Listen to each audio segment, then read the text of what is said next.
Well, look at this now. Look at this. The title down below just says it all, huh? And to be honest with you, I never thought I'd be doing this kind of again. Well, anytime soon, just because of what the product's been lately. But I'm sitting here, I got my Dunkin' Donuts iced coffee, and I got my double stuffed Oreos, and I'm gonna sit down right now. No, this isn't a troll. This isn't I'm not in a parallel universe. I'm gonna sit down right now and watch TNA Impact Wrestling. I'm gonna give my review for June 6th. Oh wait, I screwed up the date. I'm gonna give my review for June 3rd, 2015, and I'm gonna sit down and watch it. To be honest with you, I'm kind of hyped to watch it because I heard TNA had a good rate, drew good ratings this week because they're doing that Wednesday Night War thing with NXT, Ring of Honor, and Lucha Underground. Now, Ring of Honor and Lucha Underground, I plan on covering in the future. I will review Lucha Underground and Ring of Honor in the future, probably when I get back from Florida, because I don't want to start watching, then go to Florida, then be lost again. So I'm probably going to cover both of those companies when they come back from Florida. I'll catch up what's going on. But I'm going to review TNA. I hope TNA is actually going to be good. I think it could be good. I'm just hyped to watch it, so I'm going to review TNA, and I'm watching it off that wrestling site, so the episodes are split into two parts. So I'm going to review one part, then the next part, when I'm done watching both parts. I'm going to review part 1 first, then part 2. And, yeah, that's pretty much it. So I'll be back then. So, I'll be back when I'm done watching part 1. Alright, so I just finished watching part 1. So I'm just going to kind of talk about it. So we have the Pope D'Angelo Dinero and Josh Matthews on commentary for the show. It was cool to see the Pope again. I don't think it's going to be a permanent thing. Maybe this is just this week. I'm not really sure. I wouldn't complain because he's actually not that bad on commentary. And I think he's the face commentator because Josh Matthews seems like he's kind of a heel commentator. He puts over EC3 a lot throughout the show, and he does some other things too that is kind of healers that I'll talk about. And the show just kicks right off with Ethan Carter III, EC3 for short, and they do like a little celebration for him. They have this men's choir in there that is singing his theme song. They have he comes out with some women and they hold up #1 cards, yeah, it's pretty cool. And the reason why they're having the celebration is because I think there's two reasons. Is because he made the top 5 for the for the rankings of the TNA stuff websites or whatever. And if you make he's like #1, and if you make #1, you become #1 contender to the TNA World Heavyweight Championship. So I'm kind of liking that TNA does that in a way, just because it shows that wins and losses do matter in TNA. So I do like that. And he's also celebrating that he's been undefeated in TNA for 52 weeks. So, yeah. But he comes out and talks about that, brags about it. He comes out with Tyrus. And he actually says, Tyrus, why don't you dance? And he asks the fans, do you want to see Tyrus dance? And if Tyrus, if you don't know, Tyrus is actually Brodus Clay from the WWE. And his gimmick was the Funkasaurus, where he'd be dancing and jiving. So I was like, please don't do this. This is what killed his career in the WWE. But no, he doesn't dance. It was a big tease. I'm actually kind of happy that they didn't do that. But it brought me back to that. And if you watched around that time, you should know about it. But he brags about being the #1 contender. And then he has Kurt Angle come out. So Kurt Angle comes out. And Kurt Angle tells him that he's not the #1. Well, he's not the next person in line for a title shot, because he is the X Division, because he talks about the X Division, next week's Destination X, and usually at Destination X, whoever is the X Division champion gets to cash in that championship. That has the option to cash in that championship to get a TNA World Heavyweight Championship match on that show. So he tells him about that. So Rockstar Spud has that opportunity. And then EC3 says, well, tonight I'm going to give Rockstar Spud an offer that he can't refuse. So then he leaves, and then he has the men's choir leave. But before that, he's like, "Men's choir, why don't you say goodbye to Kurt Angle?" And they all start sitting in the line saying, "Trouble, trouble," because that's like EC3's theme song. And then Kurt Angle lays out one of them with an angle slam, and then that was the end of the segment. I thought it was actually a pretty good segment. Uh, it was pretty good. It really had the show. It started out the show with a good start. Um, and it was something different too. I've never seen anyone come out with like a men's choir like that. So then we get the first match on the show. It's Lashley versus Eric Young. This match did have a purpose of happening because on April 10th, 2015, Eric Young took out Lashley and injured his leg, injured his knee. So this match had a purpose of happening. This match was just okay, though. It wasn't good, and but it wasn't terrible either. I thought this match was just okay. Eric Young did hit a pretty sick neck breaker in this match. I did like that. And then eventually, Chris Melendez is standing on the stage because he a few weeks ago, the TNA that I watched that I completely shit on, Eric Young ripped off Chris Melendez's leg, and that's the reason why they're gonna kind of feud. And I kind of like that reason because if I had a prosthetic leg like that and somebody ripped it off and disrespected me like that, I'd probably be pissed off too. So I like that they did bring that up. And this distracts Eric Young though, and Lashley beats him with a spear. And then Chris Melendez tries to get in there and attack Lashley. No, attack Eric Young, but Lashley holds him back. This match was just okay though, nothing amazing here. And then Rockstar Spud gets interviewed, and he gets asked whether or not he wants to give up the X Division Championship. And he says that he's fought over the world in the Independents, and then he fought in British Boot Camp, and then he fought here to get this championship. And he's not really sure if he wants to just give it up. But then again, he won't ever get another opportunity like this to become TNA World Heavyweight Champion. So I actually liked his promo here. And then the Dollhouse are backstage, which consists of Jade, Marty Bell, and the Knockouts champion Taryn Terrell. And they talk about how last week they took out Gail Kim, and Awesome Kong wants a match against Taryn Terrell for the Knockouts championship, and she says she can have it next week at Destination X. And she tells Jade and Marty Bell to go take out your next victims. I do like this group. It's being used pretty well in TNA.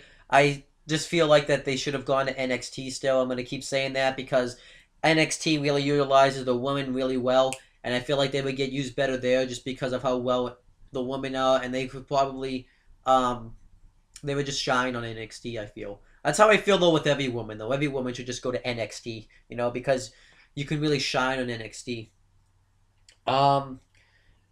So then Chris Melendez gets interviewed and pretty much says everything I probably just said, that the reason he's going to take out Eric Young is because he is going to because he ripped his leg off and stuff like that. And he says he wants to fight him. So yeah, pretty much everything I just said. And then Rockstar Spud is backstage, and Austin Aries comes up and says that you have a big decision to make. You can cash that in and become World Heavyweight Champion. But he says that you worked hard for that X Division Championship, and he says he knows how it feels because Austin Aries has actually had to do it before, and that's why he created Option G to bring prestige to that X Division Championship. But he feels like he should have never done it because it still throws away the X Division Championship because people are just giving it up. And he tells Spud that he could do something that nobody else has ever done and just hold on to that X Division Championship. And then Austin Aries says that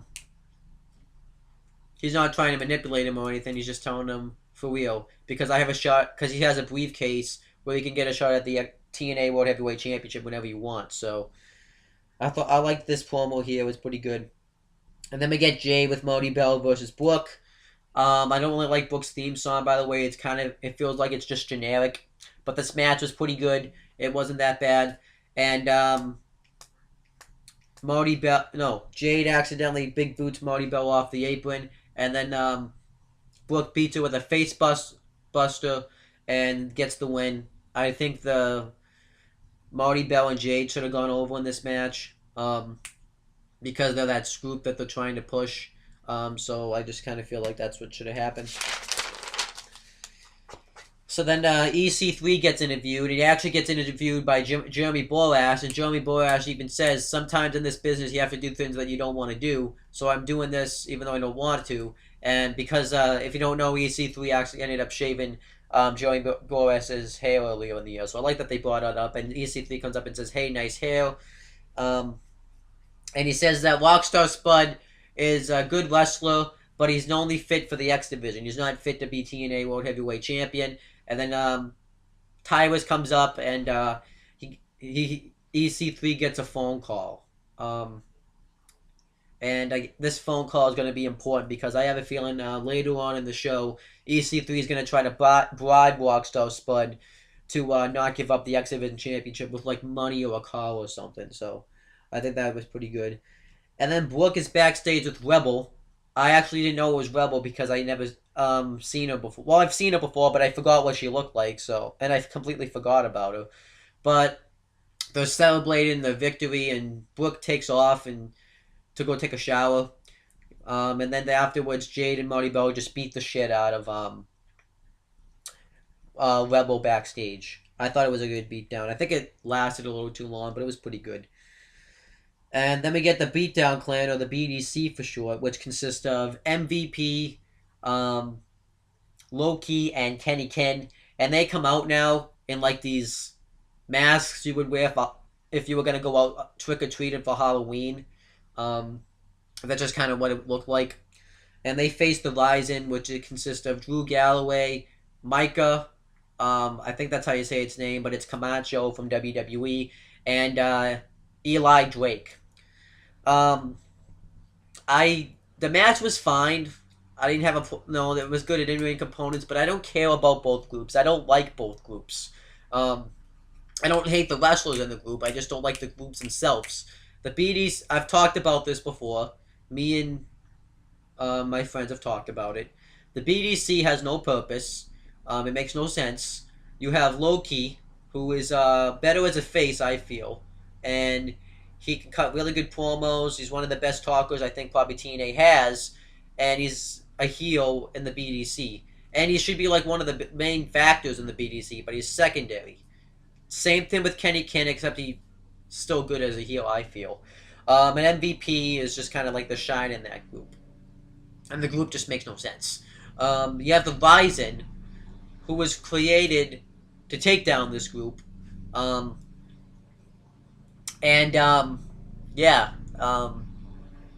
don't really get it.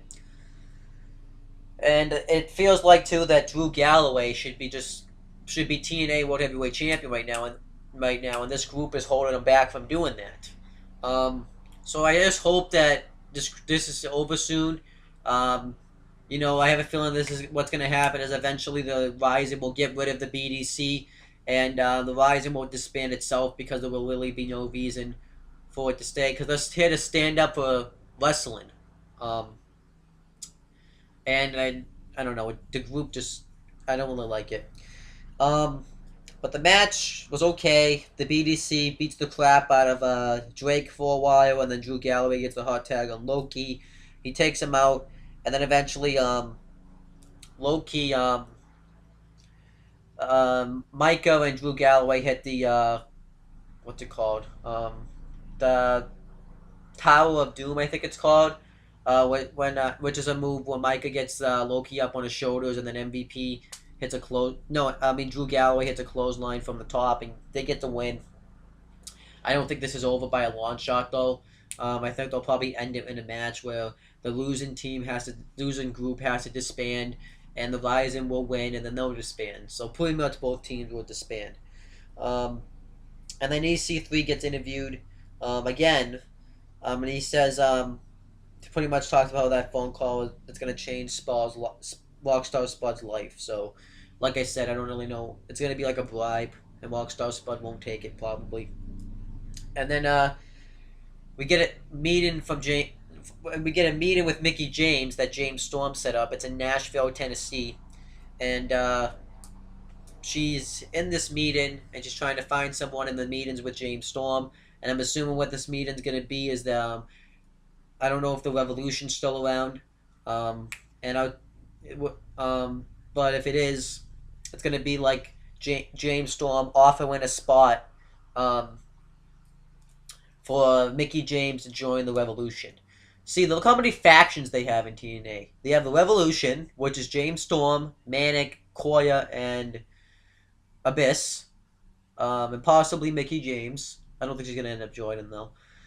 We have the Dollhouse, the BDC, and the Rising. That's 4 factions in TNA.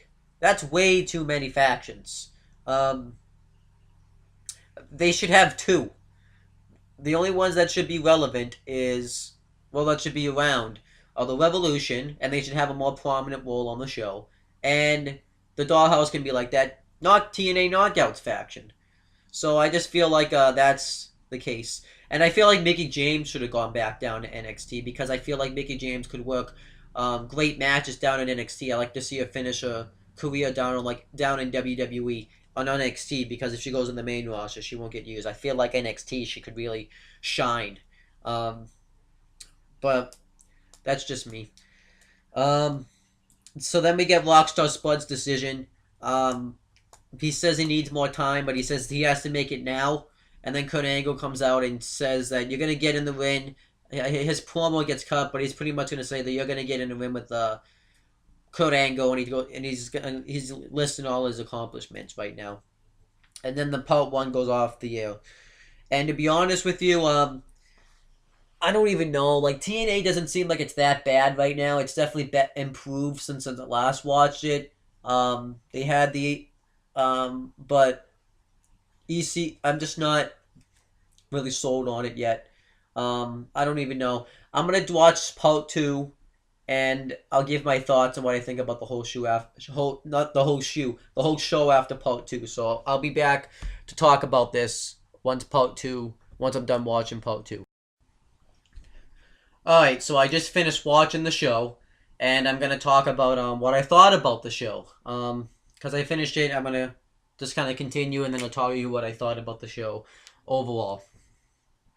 So the Rockstar Spud's segment continues, where he's going to decide whether or not he wants to give up the X Division Championship for the World Heavyweight Championship.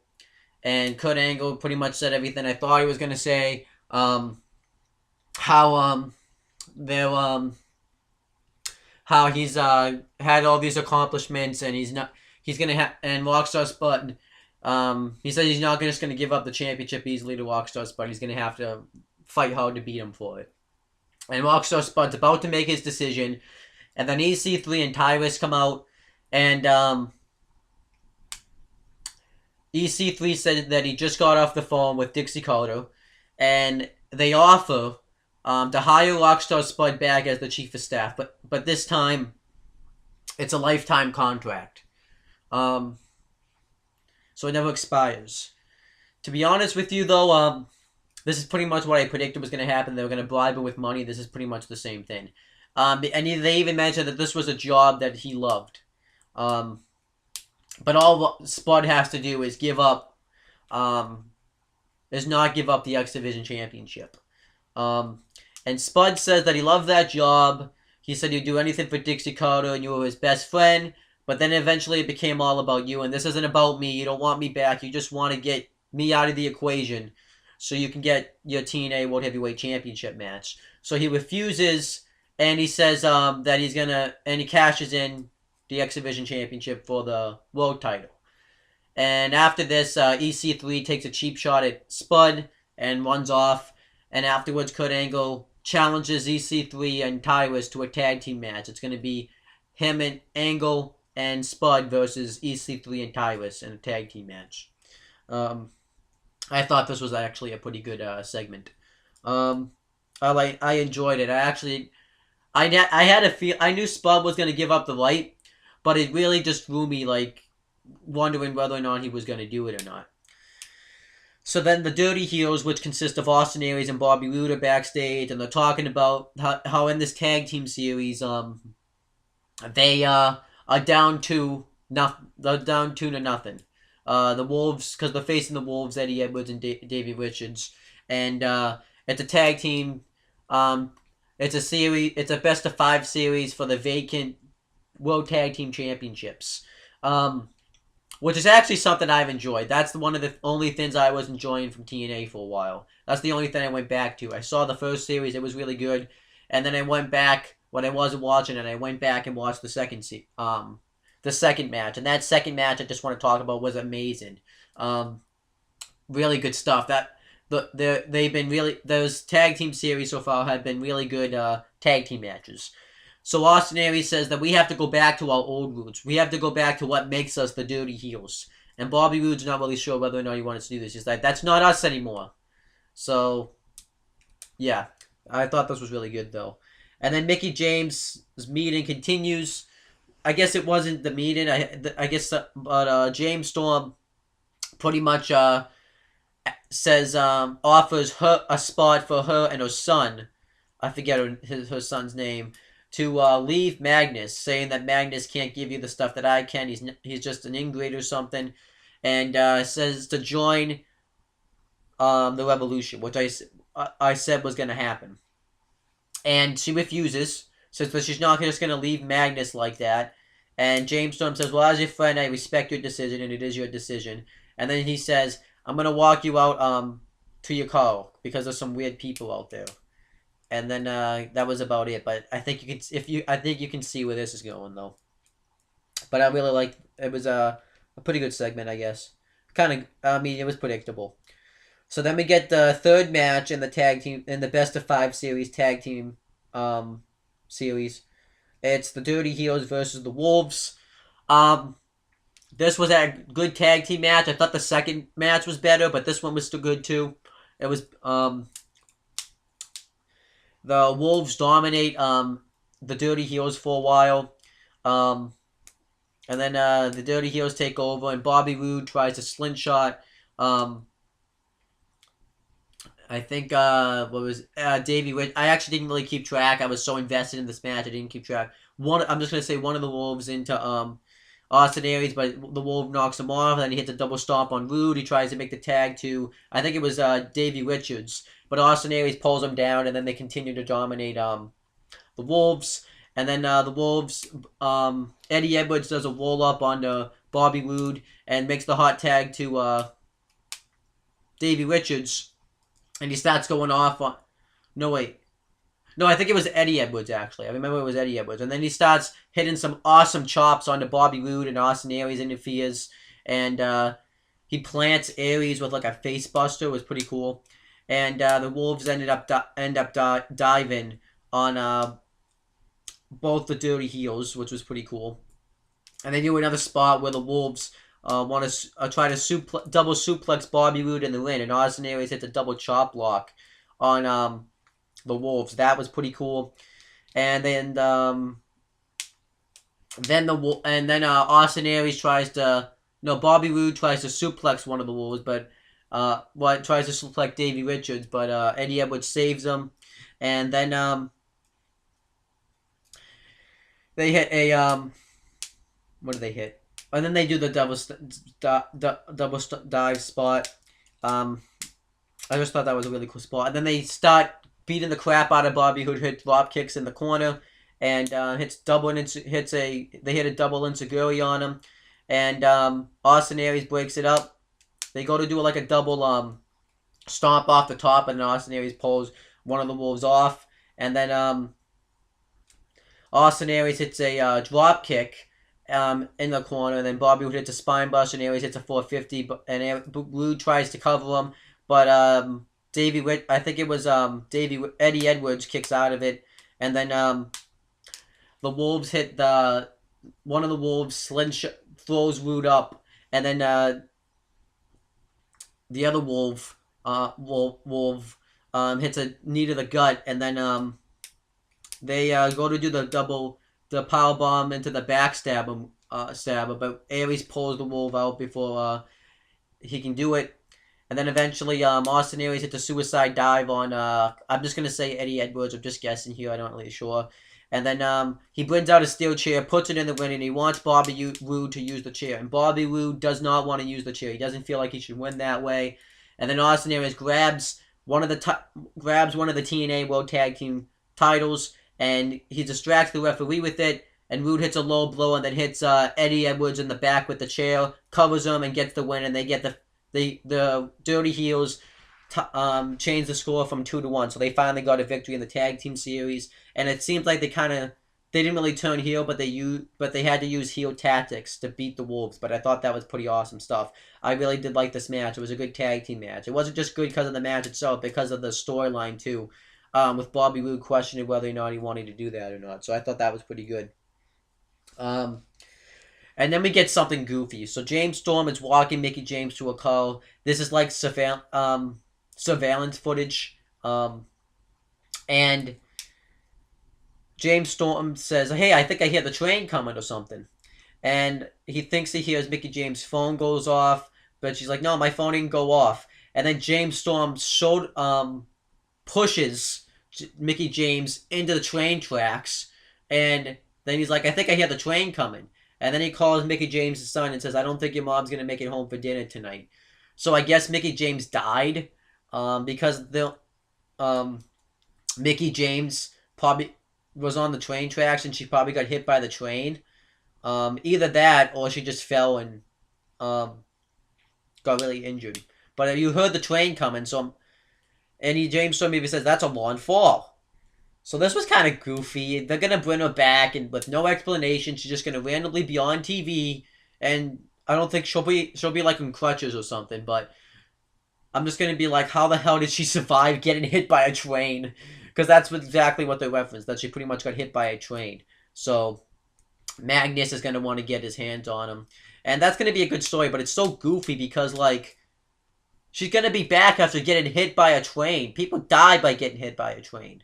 So we're supposed to believe that she's fine. I understand this is wrestling and it's supposed to be scripted, but come on, how do you come back from getting hit by a train? Seriously, they couldn't have done something better. I thought what was gonna happen was the rest of the members of the Revolution was gonna come up and kidnap Mickie James, but that's not what happened. I thought this was all goofy. And then Madison Rayne comes in the win and cuts an amazing promo talking about how the people and the higher ups are overlooking her. They're looking at people like Velvet Sky, like Gail Kim, and are looking at people like that. And she said that she's being overlooked, and she calls out Velvet Sky, and she even kind of calls the writers stupid, saying, "Well, you know, she comes in the ring, no security ever tries to come get her, so just let her through." I thought that was really good. And she says that the only spot in the company that you deserve, and then she slaps him in the face. And Velvet Sky looks really awesome, actually. I should mention this. She has purple and red hair now. She's like wearing like a big vest and stuff like that. And Velvet Sky attacks her and hits a stunner right on Madison Rayne. And it seems like she's acting like it's pretty obvious. She's acting like Stone Cold right now, and I'm actually enjoying that. I think it's pretty cool. She's wearing that Stone Cold vest, and she does Stone Cold, and she's acting like Stone Cold, someone that just runs in, because technically she's not hired because she had been fired because of that Feast or Fired situation, and I think that's just awesome. I thought this was a really good segment, but there's more. So then Angelina Love comes out, and she has her own private security. It's called Love Security. And Angelina Love says that you're going to get arrested now because you attacked a TNA employee. So she said you can do this the easy way or the hard way, and the security was surrounding her at this point. And Velvet Sky tries to attack him, but then the security hold him down and arrest her. And Angelina Love talks trash to her, saying that you screwed up again, you're getting yourself arrested, you're going back to jail. And she says that she's nothing, she's just like every one of these people. She's just a fan, and I'm like the face of the Knockouts division. And she slaps and beats the crap out of Velvet Sky. And as she's leaving, she starts saying, "Nah, nah, nah, nah, hey, hey, goodbye." And afterwards, the TNA security actually come out and say that Velvet Sky... No, wait, then say that Angelina Love's arrested for putting her hands on a fan, a civilian. And then she gets arrested. This segment was awesome. I really liked it. I liked the change in Velvet Sky's character. She's acting like that Stone Cold person, and she doesn't say anything really either. I really like this. and this whole segment was really good. I really enjoyed it. It was awesome. And then we get Taryn Terrell backstage, and she talks about how all these divas know what the dollhouse is like now. And then she says that Awesome Khan's gonna find out what it's all about next week. So it was a fine promo. I actually liked it. I don't mind the gimmick. It's a rip off of Paige's gimmick. Well, when she was a heel, anyways, because Paige doesn't have a character right now. But it's a rip off of Paige's gimmick. But whatever. So then we get EC3 and Tyrus versus Rockstar Spud and Kurt Angle. This match was pretty good, but it was one of those thrown together tag team matches. That's really what it was. And the heels dominate Spud for a while, and then Kurt Angle gets the hot tag on Tyrus, and Spud tags himself in, and Tyrus tries to slam Spud down with like a amateur wrestling background move, but Rockstar Spud hits a drop kick on Tyrus, and then Kurt Angle hits the angle slam on Tyrus, and Rockstar Spud pins him for the win. And afterwards, Angle and Spud are having like a face-off, saying to build up the match for next week. And then Austin Aries comes out and says that in 2012 at the 2000S Destination X, he was the main event and he won the World Heavyweight Championship there. And he wants to repeat history, so he says that in the main event he's gonna cash in his Feast of Fire briefcase and face the winner of Rockstar Spud and Kurt Angle for the TNA World Heavyweight Championship. So that's how the show went off the air. I thought this was really awesome stuff. To be honest with you, TNA was actually pretty good. At first I was just like this show's just kind of but that second part of the show really made this show really worth watching. I like the stuff that's going on with the world title situation, how that was the focus on the show, and they set up 2 big matches for next week. I like how they focused the show around Rockstar Spud this week. That was pretty cool. And they're setting up EC3 as a strong contender for the TNA World Heavyweight Championship. I liked I liked Velvet Sky and Talent and not Talent too well. Well, Talent the Dollhouse was pretty good on the show too. But Velvet Sky and Angelina Love. There's a little feud that's going on right now. I love that they completely changed up Velvet Sky's character. I like the tag team series that's going on with the Dirty Heels and the Wolves.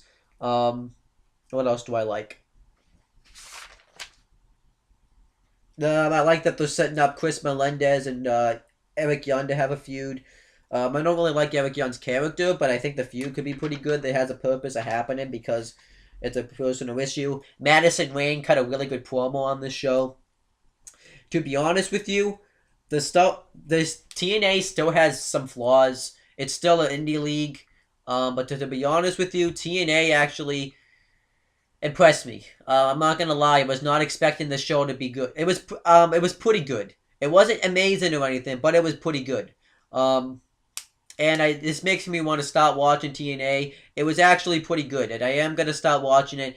I'm not going to probably start watching it right away because I'll be in Florida. But I'm going to try to catch it when I get the chance. I'm going to try to catch that Destination X show. I think that should be a pretty good, damn good show. We're also going to get a crowning of a new X Division champion. I'm looking forward to seeing some nice X Division matches. And TNA Slammiversary is coming up. So to be honest with you, TNA actually has a chance to really impress us, you know? And with this Wednesday Night Wars thing, maybe this will make TNA finally up their game, and they'll try to put on some high-quality shows. So I'm actually pretty pumped for TNA, you know? I don't even remember the last time I felt this pumped, you know? I mean, they might let me down, but I'm not going to focus on that right now. I'm not insanely enjoying the product. I still think they have some flaws, like I said, with the factions. And that whole Mickey James and James Storm stuff is pretty goofy. You know, how she just gets hit by a train. It's pretty much they're gonna reference that she gets hit by a train and then she's gonna be back next week. That's pretty much what they're referencing. But to be honest with you, TNA was pretty solid. And I'm not gonna take that away from it. TNA was pretty good. So that's pretty much it, guys. I'm gonna end this video off. I've been talking for a while, and if you want to subscribe to for future content on this channel, you can click the right hand corner below. Now, TNA haters out there, if you're gonna trash on me for supporting the product, to be honest with you, I'm not I'm not being one of those big TNA fans. TNA has its flaws, by the way. Like I said, the BDC, the faction on the show, makes no sense. To be honest with you, the Mickey James Storm stuff was goofy. TNA's not doing some good things, but TNA is doing some good things. Enough good things to keep me watching. So I'm gonna watch TNA and check it out, you know. But that's pretty much it, guys. You can click on the right-hand corner down below to subscribe, and I'll be back to give you a video before I go to Florida, at least.